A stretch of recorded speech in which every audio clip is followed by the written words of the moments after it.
This is Sports Rage. Carmelo Anthony threw a right hand that landed. Anger management is for weaklings. What an uppercut by Douglas, and down goes Tyson. Mike Tyson has been knocked out. Vent your rage. Now Artesta's jumped over the scores table and is trying to get down to the bench.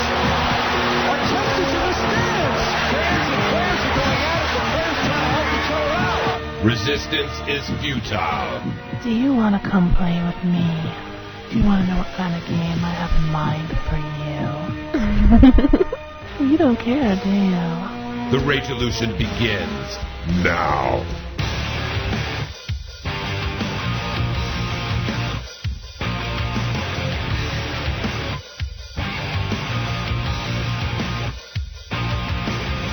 What's ripping hardcore country? This is Sports Rage. I am Gabriel Morency. Let's do this thing. Friday night freak show style. Sports Rage campaigns head of weeknights on North America's only late night satellite anger management class. Pipelines are open. 1-888-9 hardcores, the pimps, the players, the hustlers, the CGs, the people that bust them, and everybody else in between. Breaking it down, freak show style. The late night anger management class has begun. Well, the St. Louis Blues playoff celebration begins. The Blues get a 3-1 win over the visiting Columbus Blue Jackets, who've already cashed their first ever postseason ticket. Well, the Anaheim Ducks and Dallas Stars throw it down. Anaheim still trying to seal the deal. The playoff shuffle is on, both in the National Hockey League and the Association as well. You know the digits, you know the drill. Hop up and in. Dave Malinsky breaks it down. Straight from the strip in Las Vegas, Nevada. The oil up on the fading Calgary Flames. Edmonton up 2-0. Too little, too motherfucking late. Never too late to vent your rage. 1-888-9 hardcore. You know the digits, you know the drill. It's the Beverly Hills 90210 Orange County Angels. Honor Nick Aidenhart, 34 on the hill. The numbers on the hats, on the jerseys, an emotional Angel Stadium. Angels and Red Sox. Halos up 3-1 in the third inning. Toronto Blue Jays, Cleveland Indians, one of the longest baseball games in the history of baseball. An afternoon start. They're still playing. Rain delay. And evidently, they want to get this game in. Well, the Toronto Blue Jays are stepping up and getting it done late in this baseball game. The Los Angeles Dodgers in the desert, getting drilled. The D-backs up by 5, 6-1. Well, the Mariners, upstart and paying dividends on a nightly basis. The Mariners are getting it done. Malinsky breaks it down. Hop up and in. 1-888-9 hardcore. Sports Rage on sportsradio.com. Well, the seeds are being shuffled in the West. San Antonio getting it done late over Utah. Houston and Golden State throwing it down with the Los Angeles Lakers and Portland Trailblazers doing some business in the Pacific Northwest. All the aforementioned teams in the postseason. The only thing to be decided is who's going to be playing who and where. The whole 4, 5, 6, 7, 8 thing. Pretty muddled still. The National Hockey League, similar situation. We don't know who's playing who, but we do know that we're going to Montreal next week, and we know that the National Hockey League playoffs are rapidly approaching. There's no better place to be than in Montreal during the playoffs. Yeah, there's a lot of annoying douchebag dickwad tools with flags on their cars and shit like that, but there's also a lot of hot chicks that take these like minuscule little flags that are meant for like antennas on cars. They turn them into tops. I don't have a problem with that. It's kind of like, and I'll repeat myself, it's like figure skating. You know, figure skating should be done by women only. You know, all swimming events, women only, and flags.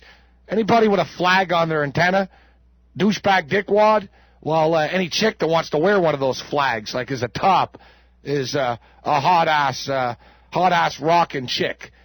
1-888-9 Hardcore Sports Radio, HardcoreSportsRadio.com. UFC next week, Chez Parade trophies Thursday, Friday, Saturday UFC Club Opera, Strike Force tomorrow night, pay-per-view in Canada, while you can also log on to the website in the United States and get like 5 different camera angles. You can be the cameraman. That's a disaster. You know, after like 18 beers, sometimes it's hard enough just watching a screen, let alone imagine like you're responsible. All right, 5th shot, 4th shot, whatever. And these things never motherfucking work. But supposedly 100% guaranteed it's going to work. Bang, bang, motherfucking bang. Hop up and in. You know the digits. You know the drill. Kenny Perry knows the drill. Kenny Perry getting it done. Masters. Tiger Woods falling apart. Tiger Woods has never come back when he's trailing by more than 6 shots after 2 days of play. Tiger Woods is more than 6 shots back. Masters play continues. When the Cavaliers officially clinch the top seed in the East, the Celtics rack up their 60th win. They're on a collision course. They're throwing it down, and the Cavaliers are trying to get the best record in NBA history on their home floor, or at least part of history. 85-86 Celtics only lost once as well. Yankees victorious. A winky right. And Paul Williams throw it down on Saturday night. Shamrock, Diaz. Kentucky Derby prep races. Full slate. Malinsky from the Strip. And oh yeah, the trial that nobody cares about.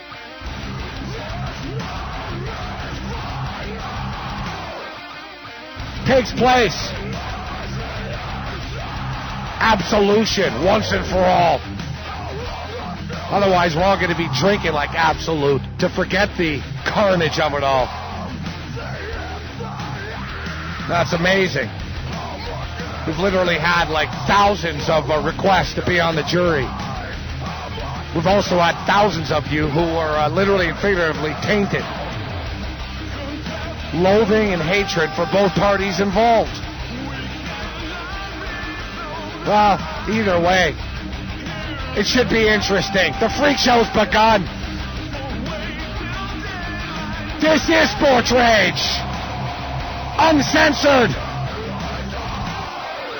Spin it, kick it, rip it.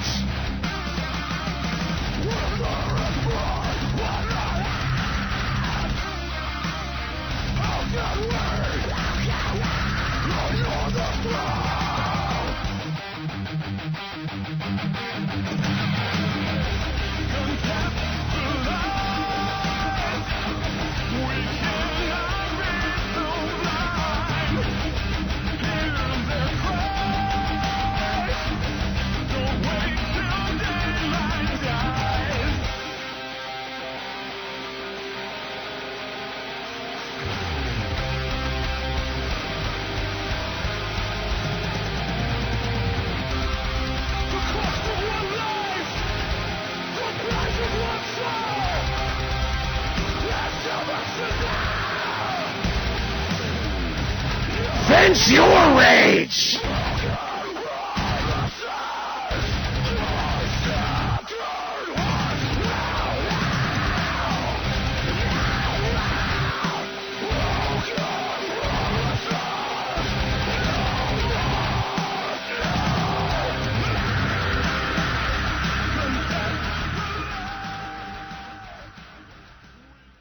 The Friday Night Freak Show. While he waits, you call 1-888-9 Hardcore. Vent your rage with Morency. Late night anger management.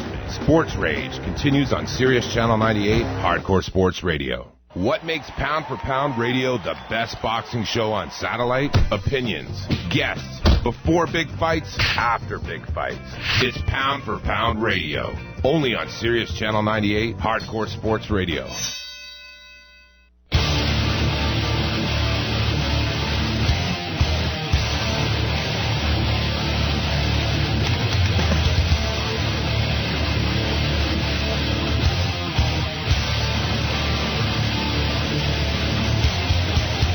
Go! The Friday night, the freak show has begun. This is Sports Rage. Uncensored. Hardcore Sports Radio. Channel 9 to motherfucking 8. Sirius Satellite Radio. Online, hardcoresportsradio.com. Webcasting. 1-888-9 Hardcore. Vent your rage, Hardcore Country. It's the Major League Baseball. Regular season hits its first weekend of play. Jared Weaver and the Angels of Boston Red Sox. Tim Wakefield dueling 3-1 in the fourth. Nick Adenhart, his killer, being charged with 3 counts of murder. What a baseball world mourns. Baseball bettors try to figure out what the fuck is going on the diamond as the totals continue to come in to the over in the American League. Seattle getting it done as we speak. We track the late night carnage. East Coast rains delaying many games. Atlanta and Washington 3-1 for the Atlanta Braves. Blue Jays and Indians still playing. 20 runs have been racked up. Minnesota beats down the Chicago White Sox. Gabe Morency joins us straight from the Strip in Las Vegas, Nevada. We hammer Saturday's card. Well, the Frozen Four comes to an end. Boston U minus 260. The Red Hawks, Miami, Ohio, plus 190. The Terriers survived the Catamounts last night in epic fashion, 5-4. Bemidji State run is over. Well, the St. Louis Blues run is not. The Blues get a critical 3-1 victory this evening. The Oilers winning, but it's too little, too motherfucking late.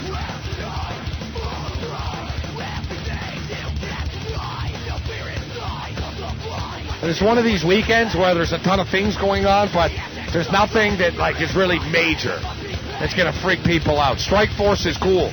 There's some good fights on this ticket. Paul Williams, Winky Wright, hey, that's a good fight. But it's not, the super mega type of stuff. NBA basketball games are either meaningless or all but meaningless. And the way these guys treat it, it's all motherfucking meaningless anyways. NHL, some teams are playing, some teams aren't. It's a bizarre and a treacherous time to be betting. This isn't like the tournament where it's one and done and you're getting the maximum effort from everybody. You got to play like psychiatrist and shrink. All right, these guys, are they interested? Are they motivated? All that other crap. I hate that shit.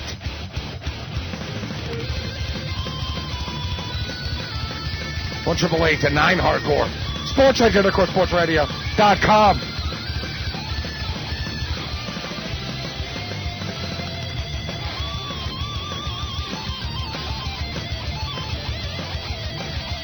As the NBA playoffs rapidly approach, teams are jockeying for position out of fear. Nobody wants the Los Angeles Lakers. You don't want to finish in 8th. You want the Denver Nuggets instead of the Lakers. Well, the San Antonio Spurs, Portland Trailblazers, Houston Rockets all want home court advantage. Well, the owners want the money that comes with the playoff revenue. Once again, motivational factors coming into play. And the professor, Dave Malinsky, he really is. You can argue that he's the best in the business as a whole, but whenever you say the best, there's always going to be debates. I don't think there's any debating. Dave Malinsky is the best in the world at breaking down the psychological aspects of a game. Malinsky knows what time the plane got there. Malinsky knows whether or not the bus got to the arena on time. Malinsky knows what the coach had for motherfucking breakfast. So he knows where the maximum effort's going to be coming from. But hey, when it's all said and done, betting on sports is like, betting on roulette. And the whole, that's unbelievable. I can't believe I lost because of an empty net goal. Oh, it's believable. It's way motherfucking believable. 1-888-9 Hardcore. Sports Radio, sportsradio.com. Can't believe the dealer had 21. I had 20. No, that's shocking. I can't believe that either. Cole Hamels got drilled today. The Philadelphia Phillies clearly suffering from the championship hangover. And it's way too early to start passing judgments on teams, although we've already played judge, jury, and executioner with the New York Yankees. And I will say, I thought the Colorado Rockies would be putridly bad this year, and somehow the Rockies were actually scoring runs and winning baseball games. Well, the Baltimore Orioles, supposed to be putridly bad. Baltimore beats Tampa. That's the thing with baseball. Since they play 162 games, you win a game, you lose a game. You win a game, you lose a game. And when it's all said and done, and if you take 2 or 3 more often than not, you're going to be in a comfortable position. But from a gambling perspective, betting on baseball has to be the most stressful, long-ass stuff besides cricket. And I bring up cricket. I would tell Nero, the channel like 701 or something like that, it has cricket like 24/7, man. Yet, I'm telling somebody that has crackers for dinner on a nightly basis. I don't think Nero's TV package goes past 7, let alone into the 700s. You know what I'm saying? I don't think Nero's got those specialty channels. What kind of cable package are you rocking, Nero? Well, basically, it's actually just basic cable. I only go up to 29. And if that, I might get 63. 29? Yeah. You only go up to 29? Yes. Now, I believe, Nero, the Score Television Network would be on channel what in your neighborhood? Channel 53? Yeah, it's 53. So you don't even get the Score Television Network? No, I don't. Sad enough, as sad as it sounds. I knew you had a ghetto welfare motherfucking cable package, but holy fuck. So you just have the basic, you just have the basic old lady down the hall in apartment 3B has, right? Just the basic cable package. Pretty much, yeah. That's part of my bundle, and that's going to be long gone. Up to 29. So yeah, any hopes of 700s is that's way out of your up in the 700 zone. Yeah, a man can only dream if I can get channel 700 or anything past 30 for that matter. I was flicking around looking for one of my favorite programs, Latin Lover. And it's up there in the 600s. It's one of these Italian, Spanish, Persian type soap operas with nudity. Very, very good program. Although the plot's kind of taking a turn for the worse, to be honest. Not to mention, I have no idea what they're saying. I have no clue. I've been watching this show for 4 years, and I still have no clue what anybody's saying. I can just tell they're all just cheating on each other. That's basically the gist of it. I can pick that up. I'm not even sure what language they're talking, to be honest, because it's not Spanish. Everybody says it's Spanish. It's on Tele-Latino, but everything on Tele-Latino is Italian, and it says that it's a Persian show. I don't know. The beauty of that show is that there's always new women, and there's that same guy with the dark black goatee in every episode. Yeah, but Raphael's gone. Raphael's gone. I don't know what the deal is because the dude's an idiot. If he wanted more money or something in his contract, he's an idiot. This guy was making out with 18 hot chicks a day. And you're right, Orville. There's just a constant influx of hot, and they're very smart, right? The whole gist of the show is they are a TV show. So you always have these chicks on the casting couch auditioning. Every episode, that's that's the whole, that's how they set it up. Because you can only get girls to take their tops off after 10 seconds so easily. And being a powerful television executive, that's one way to do it. It's a good, it's a good base for the show. But anyways, I'm flicking around and I find cricket on in the late night hours. And, of course, one of the books that I wager at has cricket. They've got all the cricket. They actually had the cricket that was on TV. This isn't one tape delay cricket stuff. So this is about 5 a.m. that I see this on TV. 5 a.m. cricket. And wherever it was with the time difference, it might have been in New Zealand. I believe it was India against New Zealand. I think it might have been in New Zealand, yet it might have been, one of these neutral tournament type deals. I don't know. But it was motherfucking 5 in the morning. And being the compulsive degenerate that I am, I actually got that, like, rush. I'm like, ooh, hey, cricket, ooh, 5 a.m., wow, hey, ooh, lines. I'm all like, oh. And suddenly, and then I'm thinking, wait, what are you, fucking insane? You're going to be up all day. Well, you got to go to, eventually I'm going to have to pass out. And that's an issue. B, the fact is, it was 5 a.m. The Dukes of Hazzard is on every day at 5 a.m. And, I got to get my dose of Daisy Duke and Boss Hogg. So it's 5 a.m. I'm looking at and I'm watching a little bit. Then they took a break. It was a tea break. Literally and figuratively, a tea break. Except people in the stands, they're not drinking tea. They're all drinking beer, fuck. It's a bunch of guys. And I'm thinking, any of these guys have jobs? Any of these cricket fans? They're all just sitting there and all reading newspapers and shit.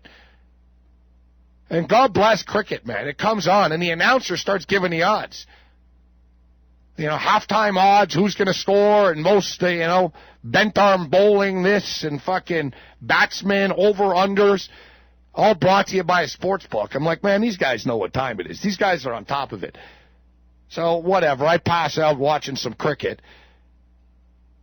It's like 9 in the morning. I see it again, still on. For fuck's sakes, 4:30 in the afternoon, they're still playing. They're still playing. Now, word of no lie, going into the next day, I get home. This is like, 28 hours later. I'm like, I wonder what's up, if there's, anything on the cricket. They're still fucking there. They're still there. I know it's a whole joke. Cricket takes 4 days. Sometimes it really does. This fucking match, man. Right now, I bet you it's on. It's like 7:04, 7:05 on the Ultra Cable satellite package. And like the same fucking dudes are sitting on like this grassy hill, and they're fucking shit-faced. And they look like, Australian, they're like really white guys. They're all sunburned and shit, but they're all just drinking beer, man. There ain't no tea. Tea breaks my ass. So for anybody that thinks this Cleveland Indian Toronto Blue Jay game is taking a hell of a long fucking time. Cricket. Orville, see if you can find what the longest cricket match was in history. Like, what the record was. What was the long? 6 days? 7 days?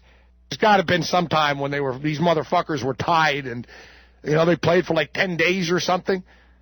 So Orville Bronstetter is back, as is the Big E era Cohen.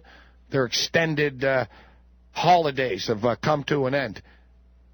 So the last ever timeless test, and this is test cricket we're talking about, was in 1939, which was abandoned as a draw after 9 days of play, spread over 12 days, because otherwise the England team would have missed the boat home. They would have missed the boat. They would have been stuck. They're like, all right. In South Africa. 12 fucking days, man. Imagine how long the boat ride from South Africa to England was afterwards. Can you imagine, like, having money tied up for 12 days on one game? That's just, man, I don't have the patience for that type of stuff, man. It's worse than betting a series. That's the problem with cricket. It's actually a pretty cool sport when you watch it, but you watch it and then you realize, man, it's like watching an episode of 24. It never ends. It's a continuous loop, fuck. Where's the girl? It's too late, Jack. 1-888-9 Hardcore Sports Radio, sportsradio.com. Let's get to the pipelines. We start with Mike in Moncton. What's going on, Mike? Hey, brother. How are you? Hey, always a pleasure, Mike. What's going on, man? I just started drinking about 8 hours ago, getting ready for this Neil Young concert in your old touring grounds of St. John, New Brunswick.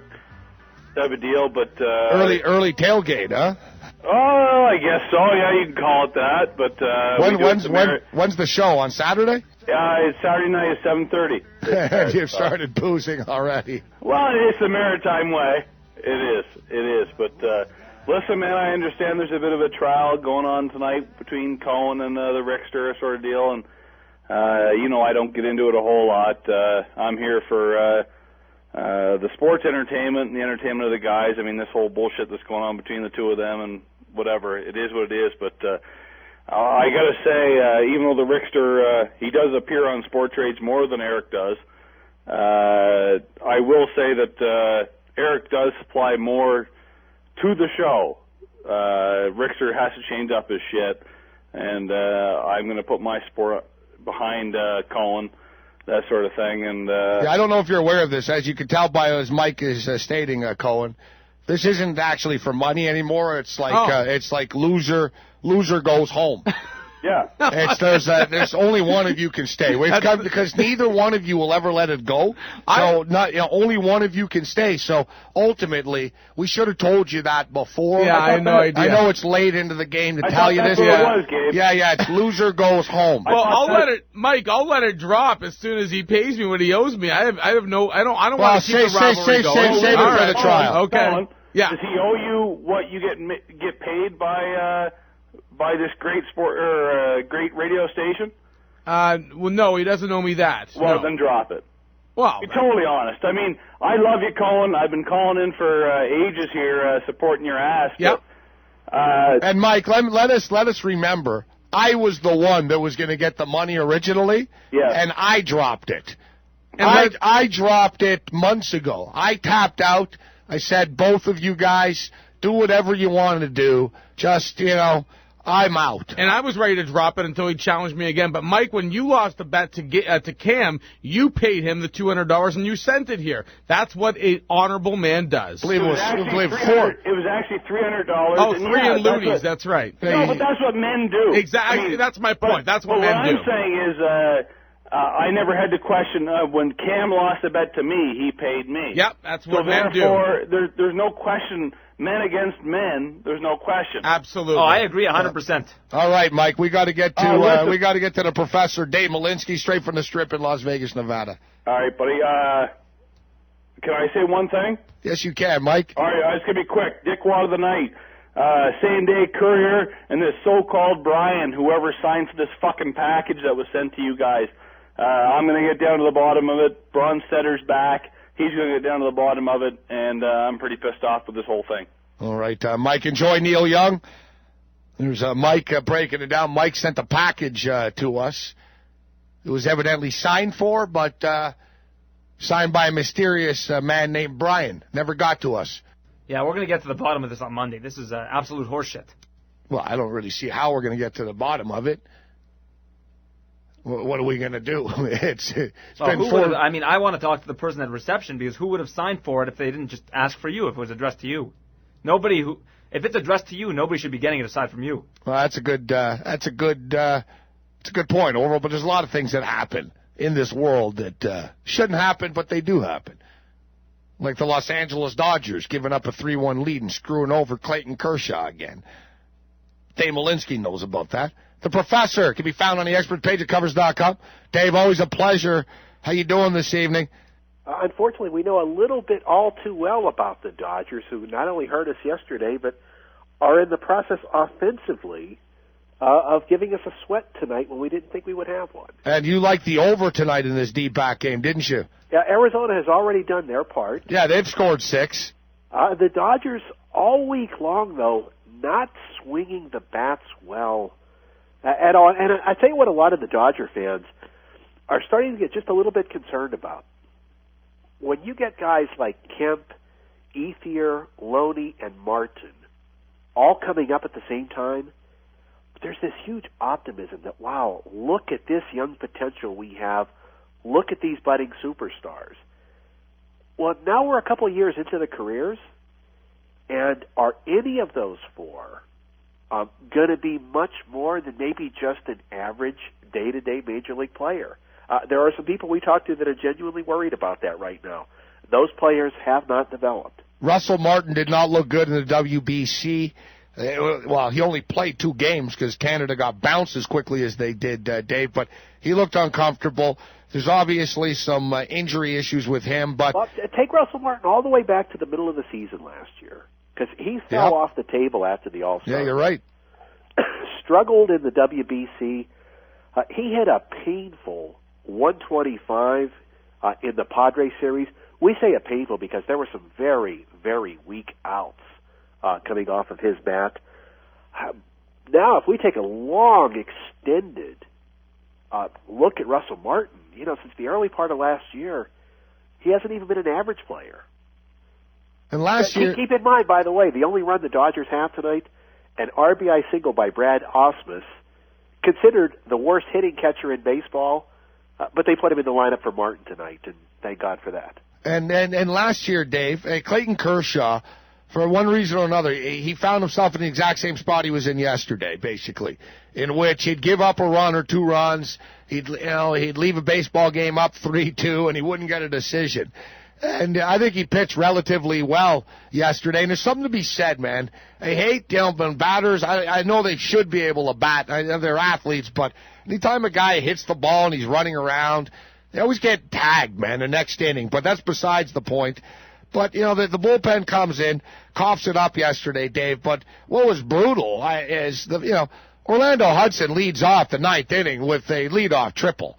And you got Manny Ramirez and company coming up, and they can't get a guy home from third base with nobody out? Well, the problem you got into is, of all people, you get Russell Martin up with guys at first and third and 1 out, and we're sitting here thinking, is there any way he can get the ball out of the infield against a guy like Heath Bell?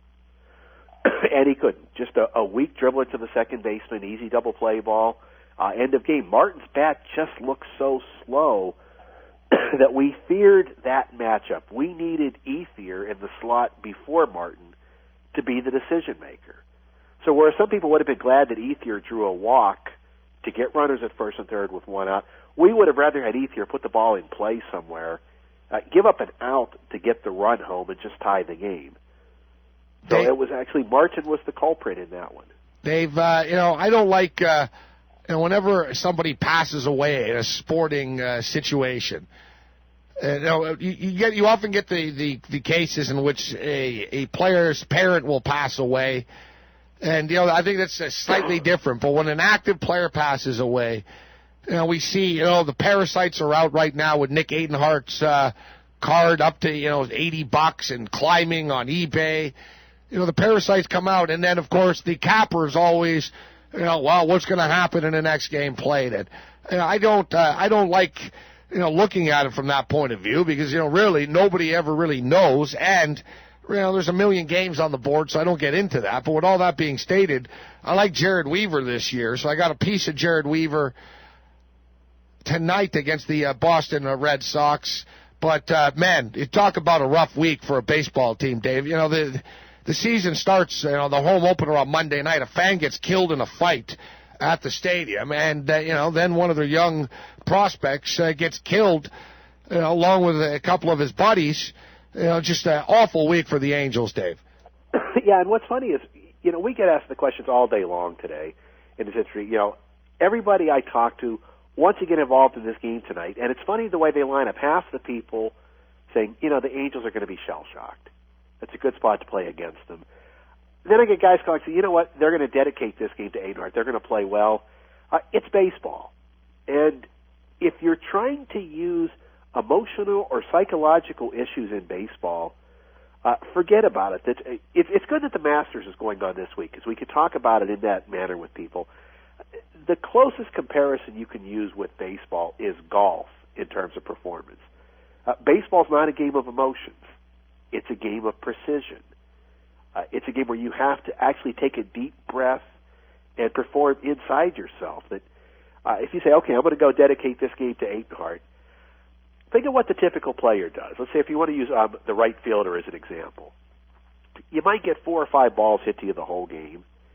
If you get 4 at-bats in the game, you may get 7 or 8 hittable pitches to swing at. That's the entirety of what you can do on the field. It's not like basketball or football where you can create opportunities for yourself. In basketball, if you play with more emotion and more passion, you can pick it up on defense and create opportunities. Baseball doesn't lend itself to that. And so many times we'll see pitchers in what looks like an emotional setting, go out and overthrow a little bit. We might see hitters swing at a bad pitch when they're trying to force action. Folks, if you're going to be betting baseball every day from now till the end of October, realize it's just a different beast. And it's a dangerous beast as well, Dave. As you stated many times, it really is a marathon. And, you know, I mean, getting a piece, I mean, sitting here, one of my, colleagues here at the station had the Philadelphia Philly-Atlanta Brave game the other day. He had the Braves. I had the Phillies. And, I thought he was going to have a heart attack. And I've watched this guy lose and win a lot of money on sporting events, yet something about baseball, he was freaking. Can you believe they blew 8 runs in an inning? And told me, I can believe it. And I told him, dude, it's only 3 days into the year. But baseball, patience really is. I think the saying patience is a virtue was probably, the first one that said that had to be a baseball fan or a baseball manager, Dave. No, if people follow the website each day, they'll know that we haven't made a big play in baseball yet. We probably won't for at least another week. That when we really start to step in is when all the starters have gone at least twice, and all of the key guys out of the bullpen, have worked at least 4 or 5 times. Because part of the problem, and again, it's the ridiculous length of the baseball season.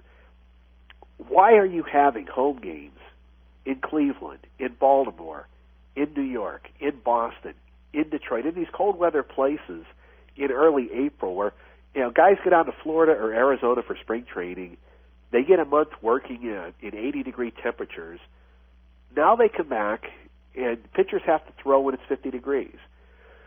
There is no history that you can rhyme because no one gets to work enough innings in those conditions to ever develop a proper feel. You get these guys way, way out of sync. There's a whole different pressure element. These Atlanta pitchers who are walking the Phillies with the bases loaded, well, guess what? There's not a whole lot of pressure in the Cactus League or in Florida in March. Well, now you go out on the road in front of a tough crowd, and you're really throwing your first pitches under pressure of the year. It just doesn't happen in spring training. So baseball, you have to let it unfold. The key, though, is there are so many games to be played that you can let it unfold without missing anything. There are going to be plenty of opportunities the rest of the way. Yeah, that's our problem here in hardcore country. Many of us too impatient. As we break it down to Professor, can be found on the experts page at covers.com.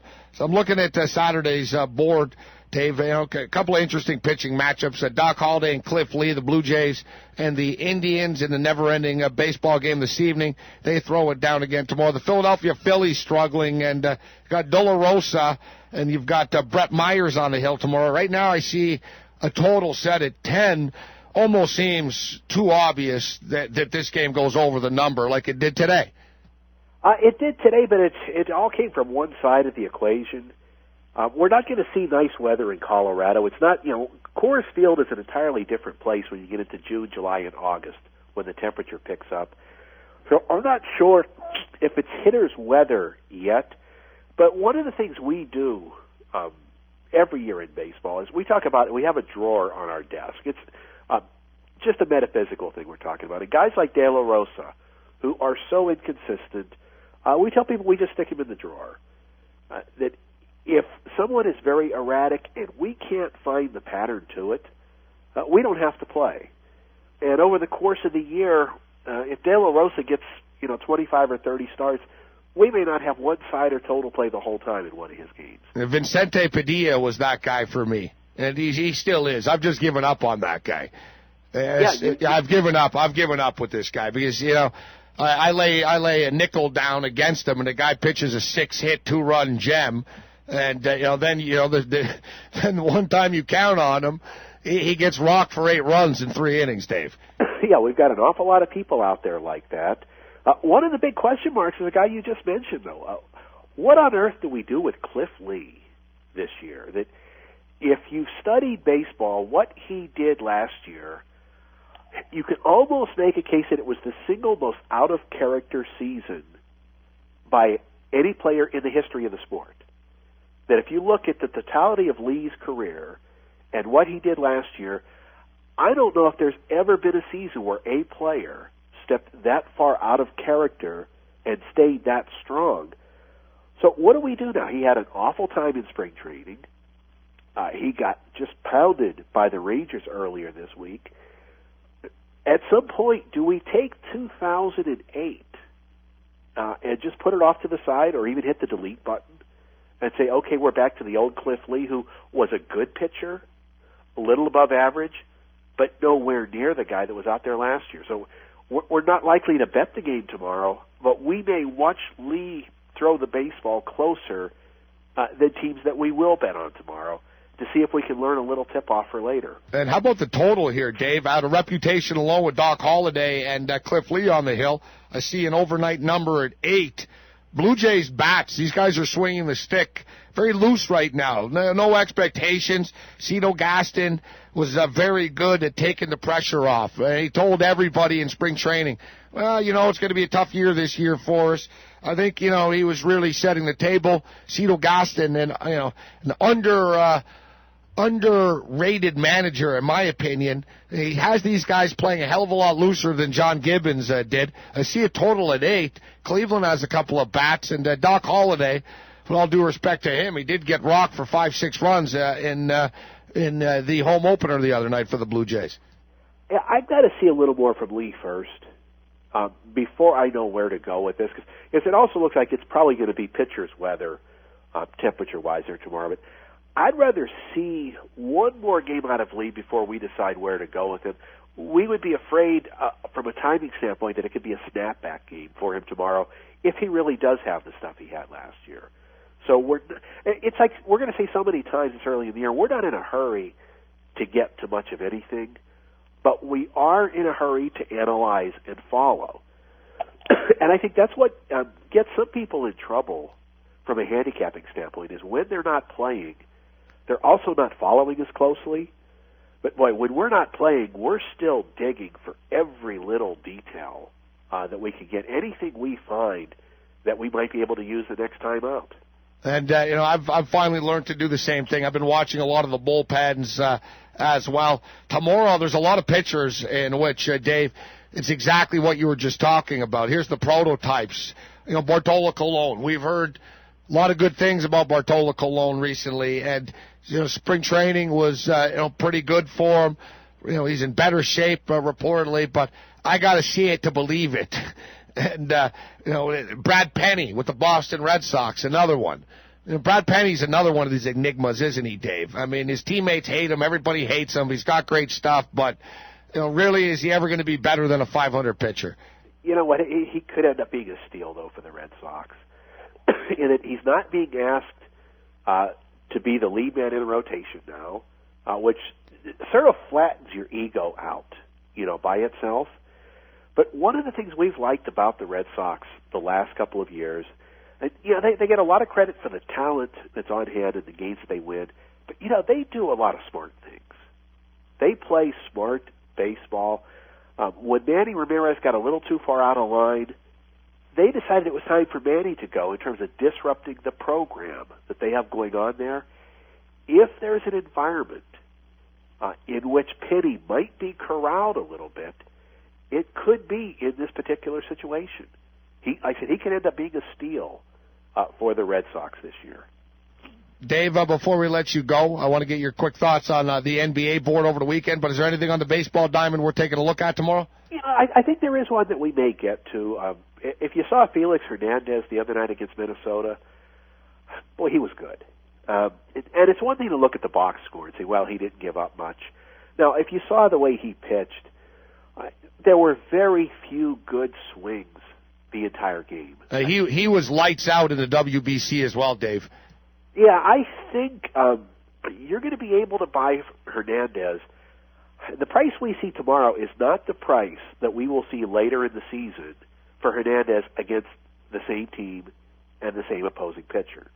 That you're able to bet with two fairly even teams on the field, Oakland better offensively, Seattle better defensively, you've got a real dominant pitcher that's going to go off at a short price. With Seattle playing with a little bit of confidence on this road trip, we might get behind Felix tomorrow. Dave, NBA basketball, Well, it's so treacherous right now. I mean, some teams are, playoff shuffling. The seeds are up in question right now, basically. I look at the board tomorrow in the NBA. Less than attractive card. It is. There's one that we might take a little bit of a look at. We chart teams in all sorts of different categories. And teams that, when they play with passion off of a loss, we like to see teams that show well in that particular category. And Orlando has done that very well this year. That was a stone clunker tonight. The Knicks had been absolutely destroyed by Detroit their last time on the court. It looked like Orlando completely took the Knicks lightly tonight. And a game Orlando really needed, they let get away. We might find an ideal spot to play them tomorrow if the price comes in a reasonable range. I think you're going to see them bounce back with a better effort. Tonight was just a non-effort. Man, some of those, Dave, their shots just weren't off. I thought they were going to break the backboard. The bricks were so hard. And I know Orlando's such, the prototypical in-out team, but I think tonight showed, really, Dave, when these guys' three-point shots aren't falling, man, they're a bad basketball team. Yeah, it was a case of them not having the proper mental focus. We already started looking for Van Gundy's comments after the game, and he claimed a big reason for the bad shots. He put a lot of it on Dwight Howard, not being aggressive enough around the. In fact, we know from watching the game, because people who follow the website know that we had played that game under tonight. We watched it closely. Howard wasn't attacking the rim hard enough on offense to force the Knicks to double-team him. And the Knicks, basically, with no center, with guys like Jared Jeffries and David Lee guarding, were able to guard him man-to-man all night. What Van Gundy said he wants to see is Howard taking the ball to the basket harder, forcing the double-team, which then allows you to kick the ball out for better three-point shots. It was a very flat game from Howard tonight. We might see him bounce back with a vengeance tomorrow. Dave Malinsky can be found on the experts page at covers.com. Dave, next Friday we'll be in Montreal for the UFC at the Bell Center. So we'll catch up with you in 2 weeks, and I know your charts will be a little bit fuller. If you're tracking a couple of weeks of Major League Baseball play, and we'll dive right into the NBA playoffs. We'll be ready. Dave Malinsky can be found on the experts page, covers.com, and I don't know if we can go 2 weeks without speaking to the professor, so maybe we'll get him on Game On or something like that. Next week, an interesting week in hardcore country. Only Game On will be on, as well as Sports Rage. But Nero will not be here next week. It's a 2-day Indian holiday next week. And he's just tacking it on. The religious holidays just keep racking up here in hardcore country. I don't know if you guys were listening to the program last night, Cohen and Orville. Yep. But, it was interesting. We saw John Levy was here yesterday. I heard that, yes. The boss was in attendance. Now, of course... I said, wow, man, that's pretty... He said, well, work's got to get done. Work's got to get done. Absolutely. And it's easy to get the work done during the day because, unfortunately, for Orville and I, Passover, actually, the ceremony takes place in the evening. So during the day, it is easier to be here, but at night, that is when it's difficult. Is it really difficult, Cohen? Well, yes, it would have been. If I would have been here the last 2 nights, that would have been a big problem. Actually, you're right about that, actually. See? It's a nice, smooth couple of nights, actually. There you go. Smooth D. Smooth D is very, very popular, Cohen. I heard that. He's Rickster's guy. He's not just the Rickster's guy. We had a good time talking about the MLS soccer games taking place tomorrow. Yeah, I heard. Toronto taking on Dallas. You like Toronto? See, I listen. Yeah, do you remember, we talked about the Columbus game? Talked about all the I remember the MLS Toronto games. was minus 120. Dallas was, +3, and you were asking him why, Dallas was such a big dog. I remember. 1-888-9 hardcore. We'll see if Cohen's memory is as good as it is now. A little bit later on when he's in the courtroom. It better be. But as you stated earlier, Cohen, you're not the one on trial. That's correct. I'm the plaintiff. Yeah, you are the plaintiff. Yes, I like that role. So really, if you're the plaintiff, you're the one responsible for all this happening. Yeah, I'll agree to that. I'm the one that was cheated. So you're right. I'm the reason why this has happened, because he did not pay and do what he was supposed to do. And so you're right, because Rickster did not man up. Unfortunately, the Freak Show will have a trial element later on. Yeah, Rickster didn't man up. That's correct. I mean, that is you correct. wouldn't want it if people didn't man up. That is correct, Orville. And I love your second time you brought that up. Gee, I wonder where you're going tonight. I'm going to defend the Rickster. That's the service that I'm providing as his paralegal, and we'll see what happens. We will. 1-888-9 Hardcore. All right, let's go to a man who now I owe $100 to. Orville Bronstetter's #1 fan. VA in Surry. VA. What's up, man? What's up? How you doing, VA? Fuck, Orville's a dumb motherfucker. You know, we'll begin with that. You know, Orville's a lot of things, but he's not dumb. Okay, well, he's retarded then. Fuck. And I think Cohen's a fucking clown myself. But at this thing, I would say Rickster fucked up. Rickster needs to pay him, right?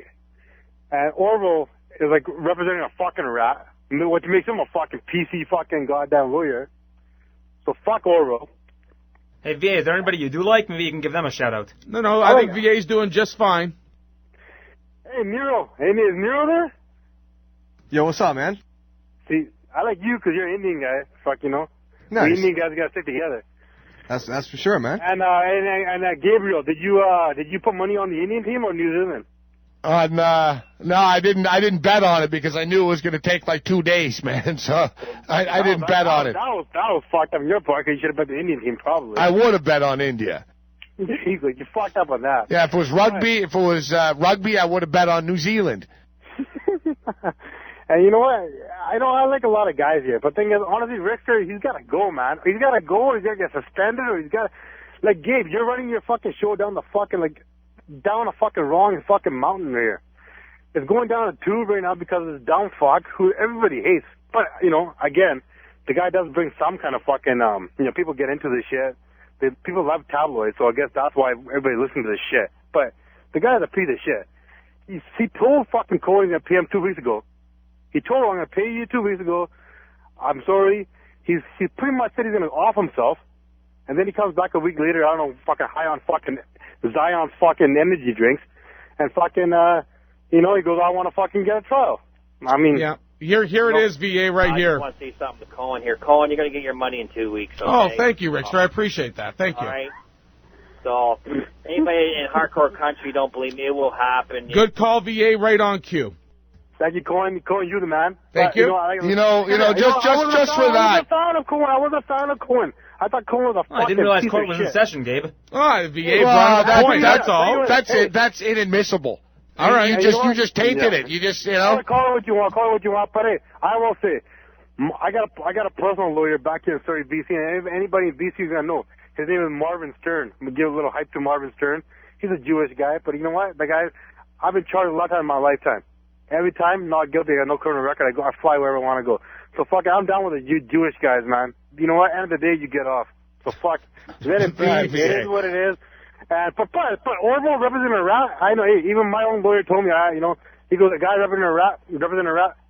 Fuck him. He's a PC. So Orville, fuck you, you dumb motherfucker. Eat a dick, bitch. Gabe, I love you. I'll see you at UFC 100, baby. All right, VA. Orville, you care to respond to VA's scathing comments? I'm too dumb to respond to that. He's a man of great insight. It's well said, Orville. Gives his lawyer a shout-out. He's a man of many words. Most of them fuck. And what are you doing, I'm Cohen? sorry. I just basically VA stated exactly one of my angles tonight, so I had to play a little clip. But I will not play another thing until the trial. My apology. Hey, really, it's bad enough we're having a trial. I agree. You're throwing them in. We got people on talking, and you're throwing in the... I won't throw in any clips till the trial. Yes. And you know what? I don't even know why people bring it up. It's one of these deals. Everybody hates the Rickster, but you are the guys that always talk about the Rickster. The Rickster's on. 3-4 nights a week for a couple of minutes. And then the backlash after the fact. Rickster doesn't host the show on this station. And I find it amusing as well that whenever the Rickster actually gets docile, people panic. Hey, we missed the old angry Rickster. When he came back from Vegas for 2 days, he was all love and peace. It was all good. Everybody was like, I wish the old Rickster would come back. Now the old Rickster's come back and you want him to go away again. Yeah, when he was councilman, he's too soft, and what happened to the old loud Rickster? And then as soon as he's not councilman and goes back to his old ways, everybody freaks out again. And it's a no-win situation for this guy. All right, let's go to T-Midnite in Toronto. What up, T-Midnite? Morency, how you doing? I'm doing okay, T-Midnite. What's up? Oh, I don't know. I just finished watching that Blue Jays game. I couldn't believe what I was seeing there. Fucking rain delay screws up Scott Richmond. You know what? I'll be honest, man. Bullpen did pretty well, but I'm afraid that if they go to the bullpen too often, they're going to wear that bullpen out the entire season, and you're not going to have nothing to go to. It's a deep bullpen, though. It's a deep bullpen, yeah, but you've got enough arms in there. No, it's definitely a concern, and it's not just a concern; it's a reality. You look at the starters that the Blue Jays have, and Romero on a good day is going to go 6, right?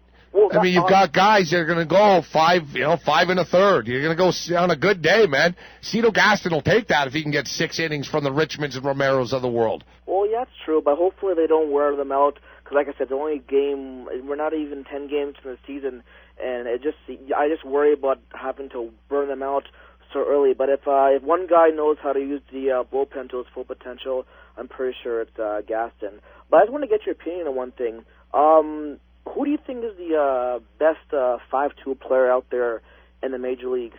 Personally, I think it's Nick Markakis, just because of the team he plays for. Very underrated, has good play discipline, can really hit the ball, good average for hitting. I just want to get your opinion on that. The best 5-tool player in Major League Baseball right now. That's a tough question. I think Albert Pujols is the best player in baseball, but he's not exactly. It's not exactly. He's not exactly Lou Brock on the base pass. So as a 5-tool guy, Carlos Beltran, has it all, but. For some reason or another, in New York, I don't think he's really fit in there for one reason or another. But, man, it's a good question. I'll think about it for a while. Possibly Derek Jeter? Okay, possibly. Nah, Jeter's done, Cohen. No, you wouldn't put him there? No, Jeter's not. Jeter's not really a 5-tool guy. I'm thinking of a young type guy that Jeter's aging, Cohen. Jeter's defense isn't what it once was. He can still hit the ball, but who's the? I don't know. I'll think we'll talk about it. We'll think about it. I was thinking maybe Grady Sizemore, but one more thing as well before I let you go. The whole trial thing. As much as the evidence is going against Rickster there, I don't know. There's something about Orville. Orville's got something up his sleeve, and Cohen, if you're there, you're a great guy, Cohen. I love you, man, but I'll be wary of Orville. He's got something up his sleeve. I totally agree with you.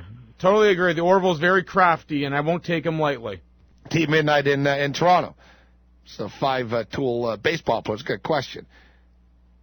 Because, 5-tool guy, not really the best player, right? Alex Rodriguez, another one of the players that has it all. The so-called complete package. That whole 5-tool baseball America thing, though, that's that's gone right now. It's such a specialty sport. Such the power guy, the defensive guy, the pitcher. It's so Vladimir Guerrero was one of those guys actually, but and look at him now. You know who's becoming one, if not already? Hanley Ramirez in Florida. Yeah, that's a good one, Cohen. Hanley Ramirez, that's a good call. Good call there, yeah. Hanley Ramirez. 1-888-9 Hardcore. Sports Rage at hardcoresportsradio.com. I don't know if he's the best, Cohen, but that's the direction I'm going in. Yeah. Because we're not saying that he's the best player in baseball, but Derek Jeter's still a hell of a baseball player. I'd have him on my team, but he's not what he once was. He hits for average. He's still good defensively. He gets on base. He doesn't steal a lot of bases, and the power numbers are down. So I guess you're right as far as 5-2. But yeah, Florida with Ugla and Hanley Ramirez, those two guys are, they're going to be like, they can do it all, and they're going to be doing it for a long time because of their age too. Then we got Halifax. I wonder if Jaime and Derek know each other in Halifax. Because they're both ready to step up and in. Jaime. What's going on, Jaime? What's going on, man? Doing all right. You know this guy, Derek, in Halifax? No, I don't think, but I don't know. It's hard to say. Probably not, man. So what do you think about the Jays this year, Gabe? We've been talking about them a little. Well, they're playing better than I actually thought they were going to play. It's still very, very early, but we've talked about it, and callers have been bringing it up, and what Gene Tennis wanted to do with the batters and Cito Gaston when he took over. Look, when he took over last year, I think he was like 13 games over 500, and he was still frustrated. The Blue Jays were taking to him when he pitches. He wanted everyone to get more aggressive, and they have gotten more aggressive. You see, they seem to be very, very loose. I don't think they're a playoff team still. Let's not get carried away, and I know the Toronto sports fans get carried away quickly with teams going to the playoffs after, a quick start, but it doesn't look, maybe it won't be the disaster that many people thought it could be or predicted it might turn into. Still early though, man, and they don't have any depth at in the starting rotation, so somebody goes down, they're fucked. Yeah, they really are, but I mean, I said it in March, if you remember, on Game On. I told you, I said they're going to be good because there's no pressure on them. And there is no pressure, and Cito Gaston is milking that. The thing is, though, Jaime, they've got, Vernon Wells makes $126 million. He's got $126 million deal. Alex Rios makes a lot of money. Scott Rowland gets paid. Lyle Overbay gets paid. It's not as if though they should fucking produce. Oh, they should. I fucking totally agree with you. But I mean, Vernon Wells, he played 82 games, I think, or something, missed like 76 games. Those games he did play in, he had a pretty good fucking year. He had 86 RBIs or something. And the younger guys like Snyder and Lynn, they can light a fire under them guys. Remember what you're playing for. You're playing baseball for fucking millions of dollars, but it's supposed to be fun. That's a good point that you bring up too. Lind has been very, very good for them this year. Snyder, supposed to be a superstar in the making. It motivates other guys as well. Anytime you get a couple of up-and-coming guys, kind of like with Florida right now. There's one stud at one position. It motivates the other young guy at the other position as well. And there seems to be a good chemistry with the Blue Jays. And, in past years, at least, and I actually see a lot of these players a lot and stuff, so I get a good feeling for, the team chemistry. In past years, man, I don't really think they liked each other all that much. And I don't not think. Look, John Gibbons started fights with people. Everyone hated Greg Zahn. Shea Hillenbrand situation, the Ted Lilly situation. J.P. Ricciardi is probably the most loathed general manager in baseball by players.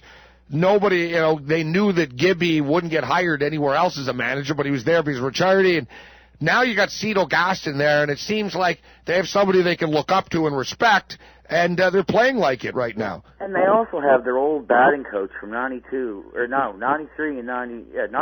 Yeah, he came back with them. Yeah, and I mean... And Paul Beeston. Really, J.P. Ricciardi's not running the show anymore. Paul Beeston's running the operation now. For sure, and it is a long fucking season, that's for sure. Like, we're 4-1, don't get our hopes up, we could lose the next 4 fucking games. But it just seems that the chemistry is really good there. And like you said, 5-6 innings with the pitchers that we have, he'll fucking take it. He showed us, he knows how to use a bullpen. If there's any coach, it's definitely him. I'll watch the game tomorrow, Holiday and Cliff Lee. Yeah, for sure. I like the over. 8. What do you think, Cohen? 8 runs. The way Cliff Lee's looking, Malinsky said it perfectly. I love the over, too, and the way the Jays are swinging the bats. Absolutely. And even Holiday, he's good, but he's not. He gave up 5 runs in his first start. He's not invincible. Cleveland have a lot of offense, too.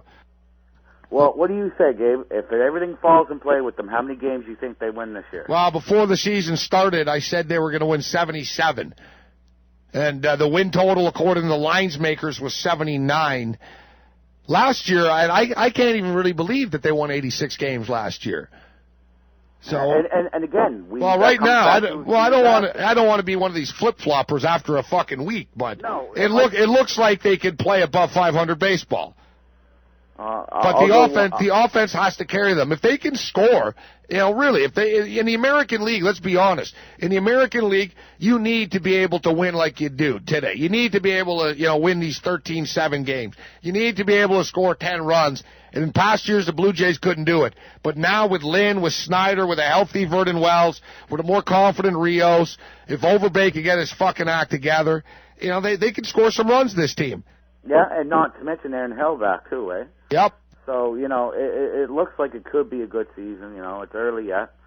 But let's hope for the best. Thanks for having me on, Gabe. Hey, always a pleasure, Jamie. Thanks. Don't be a stranger. But it's funny, Toronto sports fans, right away, man. Cohen is a Blue Jay fan. He's actually, I think you're more of a Blue Jay fan than you are a Leaf fan, although I don't think you view it that way. I'm a huge Jays fan. Yeah, you've got more passion for the Jays than you do. I've watched you. You get mad. I've seen you kick things when you don't even bet on the Jays. That's true. I've asked you got money on it, Cohen? You're like, no, this fucking pisses me off. And when the Leafs lose, I see you fucking pounding your chest and pointing to the sky like you're Sammy Sosa that just, hit a home run. You're all like, that's. I've been That's trying. not passion. No. You're bigger a Blue Jay fan. I've been trying, for, obviously, the Leafs to get that, a better pick. But as far as deep down inside, to yourself even, have you said, wow, maybe these guys can make the playoffs? The Jays will not make the playoffs. Of course they're not going to make the playoffs. And the reason they won't is because after Roy Halladay, there just isn't enough in their starting rotation. I love how they're swinging the bats, but you're not going to make the playoffs with Romero and Richmond and Litch. They're just not good enough. Losing A.J. Burnett is huge. Don't forget about Percy. Yeah. Look at what Burnett did for the Yankees. They lost their first 2 games. They put Burnett on the hill. He beats the Orioles. Now the Yankees have won 2 in a row. A.J. Burnett was the key. And I'm a big Burnett fan. I love his stuff. I think once they lost him, they lost any hope of making the playoffs. Derek in Halifax. Burnett was here. Whatever. They still wouldn't have made the playoffs. But good start by Burnett. Derek. Hey, what's going on, Gabe? What up, Derek? Not too much, man. Not too much. First of all, I said team chemistry. I think them adding Kevin Millard to the clubhouse this year, I think that really helps for team chemistry as well. Unfortunately, I am a Red Sox fan. I still miss having him on the team because I thought he was that guy who always made the clubhouse loose. Yeah, no, he's a hard guy to dislike. And if you're a Boston Red Sox fan, they're losing 4-1 right now, and the Angels just got a double. Runners on second and third, 1 out. Halo's up 4-1 in the bottom of the 7th inning. Yeah, and I said I didn't expect to win tonight, so with Wakefield on the mound. So yeah, it's funny because it's very emotional. Everyone's got the 34s everywhere, and there's a banner of Nick Adenhart on the wall. It seems to be a pretty intense place, but I didn't bet this game because of that. I bet the game solely because I think Jared Weaver's going to be a hell of a pitcher, and one of the mysteries of the world to me, Derek, is how the fuck people haven't, crushed Tim Wakefield out of the league 10 years ago. I don't know how they can't hit this fuck. I'm not saying I could hit it, but I don't know how big league guys can't hit a 60-mile-an-hour fucking knuckleball. I don't know. Like I said, I've been watching Wakefield for a number of years. I still don't know why he's there, but yeah, he has that contract where pretty much he can go every year until he's like 50-something. Oh, yeah, this guy can play till he's 60. The thing with Wakefield is it either works or it doesn't. So you're going to get these cases where he's just going to get fucking crushed or they can't hit it, man. And you got to be patient. And, the Angels aren't the most patient hitting team, but they've been very patient this evening, and they picked their spots. Because you see guys, they all try to crush them, right? And they end up just popping, getting under it and popping it up. The Angels seem to be content on just kind of looping it with these weak, lazy singles, and, hey, it's working, whatever works. Exactly. But, no, I have a couple things to say. First of all, that guy in Surry, VA or whatever, fuck you. Don't be calling Orville a fucking retard. Orville is one of the main fucking reasons the show is as good as it is. The guests that he gets and the hard work that he puts in, fuck you. First of all, that's what I have to say. Well, that's I'm sure Orville have a good comment. Appreciate that, Derek. Yeah. I don't know why VA. I don't understand. VA likes to feud with people evidently on the message boards, but I don't know what his problem with Orville is. I don't know. Orville's like Hillary Duff. How can anyone like, besides Jane Seymour, who doesn't like Hillary Duff? But yeah, I don't understand. Orville's part of the team here. I don't understand how he got caught up in something with VA. Yeah. Second of all, tonight the trial thing. I don't know why we're wasting our time with this. I just think, thank God Rocco doesn't have to hear all this right now, unfortunately. Well, yeah, Rocco would be disappointed with everybody. Yeah, and like I said, hopefully Rocco's doing the best, and hopefully we'll be hearing from him soon. So. Well, I think Rocco would actually rather choose to hear it than what he's listening to right now, probably. Yeah, true, for sure. But who do you have for Strike Force this weekend? Who are you looking at? I was looking at the betting line. It's not really a whole lot. Scott Smith's really the only one with the plus 140 I'm looking at. Yeah, he's thinking of Smith. Yeah, I'm not overwhelmed by the odds actually. Yeah, I was gonna say like freaking Brett Rogers was like minus 500. Yeah, I know. Where are you betting it? What book did you see the lines at? No, I was just looking on the computer before I went out there, and it was like Bodog was like minus 500. I was surprised it was up that high, especially where Rogers hasn't fought in over pretty much about a year now. Yeah, and the Humphrey guy is actually supposed to be relatively pretty good too. I mean, it's kind of dangerous. Yeah, I looked up his record. He's 5-0 there, so like. I'm getting frustrated. The books that I bet at, I don't have a number for right now. Although I think I'm probably gonna have a number for the Shamrock. DCSC will probably have the Shamrock Diaz fight up tomorrow. Yeah, it was like minus 200 for Shamrock and plus 160 right, for Diaz. Right now it's minus 170. Diaz plus 160. Shamrock should win, but I think there's a little bit of value with Diaz at plus 160 and Benji Radic. Scott Smith at plus 130, 140 is worth a look. Yeah. No, I think Diaz's number's down because of the whole weed thing there, and he's talking about smoking weed before the fight and all that stuff. I think that might take his number down a bit. Yeah, and Shamrock's good, but Diaz. The whole weed thing wasn't the smartest thing. It's stupid for him because now, it's... Well, geez, this is the guy who started a fight in the hospital after he had a fight with Joe Riggs. With Joe Riggs, obviously enough, in the hospital. Yeah, but that's why people like him, though. This is the same guy that I've told the story. Him and his brother, were here, and I'm sitting there with them watching a UFC event. They were paid to be there, guest or whatever. Yeah. And he shows me his cell phone, and he's got like the video camera in it, and it's the Diaz brothers running in the streets of Toronto in the wintertime. And I'm thinking, fuck, these guys, I thought they were partiers. I'm like, man, these guys are hardcore, fucking working out in the morning. But no, they weren't working out. They were throwing snowballs at businessmen, like point-blank range, though, like from 5 feet away, just whipping it at their heads and stuff and laughing at them. And really, these guys really are crazy for real. Yeah, I don't know what the fuck they put down in Stockton, man, but man, there's some crazy fuckers down there and guys I would not want to mess with. Yeah, I've been there actually. It is. I actually lived. My roommate in Hollywood was from Baldwin Park, and there's another Baldwin that's like the Hills type thing. But, they couldn't be further apart from, like, reality. It's like Stockton, basically. And these guys are tough dudes, man. You don't fuck around up there. No, and especially not. And like I said, I don't know. I'm kind of debated, but I think I might actually give it edge to Diaz tomorrow night. So. Well, you know what? It's $40 pay-per-view. And they've got this thing online.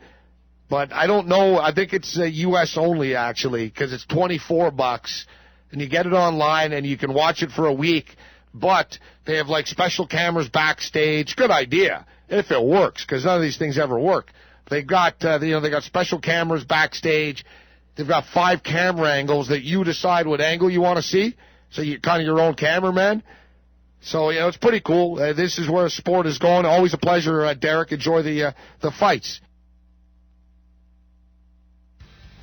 Definitely where the future of sport is going. Where you see what you want to see when you want to see it from whatever angle you want to see it. Kind of like virtual porn, which I've been hearing about for years, but that whole 3D virtual porn thing, it really hasn't ever happened. They say, you're going to put on goggles, it'll be like you're really there. It's bullshit.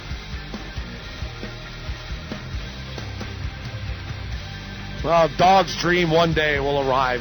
This dog from Montreal once told us, one day we'll all be having sex with robots.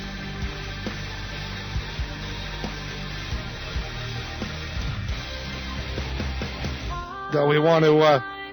is Passover still continuing, Orville? Is it officially done? It's done next Thursday night. It goes for 8 days. All right, so... now we wish we wish the Passover stuff through the week when you guys were gone. Now it's Easter. The first 2 days of Passover are the most important anyways. And we wish the Dickwad 1000 a happy Easter. I heard he's Jewish. Does he not celebrate Passover? The Dickwad 1000 is not Jewish. Cohen. I was heard a rumor. All right. Not that it matters what he is. But why would you think the Dickwad 1000 is Jewish? I saw him wearing like one of those fucking things on his head. I thought he was Jewish. You know damn well what the name of that is. You're a Jewish person. It's a kippah, yes. But you figure, I know, does Dickwad sound, is that a Jewish name? Like Cohen. Like, you know what I'm saying? Like, come Dick on, Wahlberg. All right, no, yeah, he's Jewish. I heard a rumor. I could be wrong. Come on, man. He's Irish. Is he? All right. Of course he is. You couldn't doubt? You're right. From his mouth, I should have known. He's a drunken Irishman. Could have some Scott in him as well, but yeah. He's celebrating Easter tonight. We were informed the Dickwad 1000 would not be... he's off. Like, normally there's lights flashing and shit. It's shut down.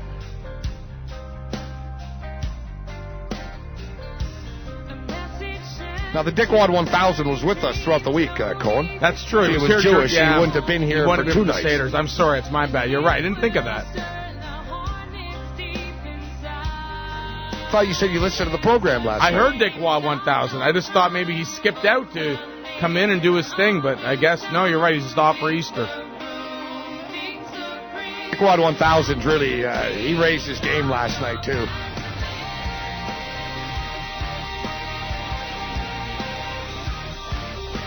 See if the King of Hockey has anything for us a little bit later on. Yet, Cohen, it's time to find out whether you're actually going to get paid or not. That'd be nice. Orville's got his game face on this evening. Oh, I know. See him stretching out. He's got his briefcase. So does Ghetto. Yeah, Ghetto has sent, he sent like a thesis here that, the important part he put in bold. That's the only part I'm going to read, actually. As a result, I officially request all audio evidence pertinent to this case be limited evidence which taken place prior to the weekend of January 31st, 2009, where my client, Richard and Surry, were both attendees of Road Rage. It's the express opinion of the community that at the time the entire situation is resolved at the date.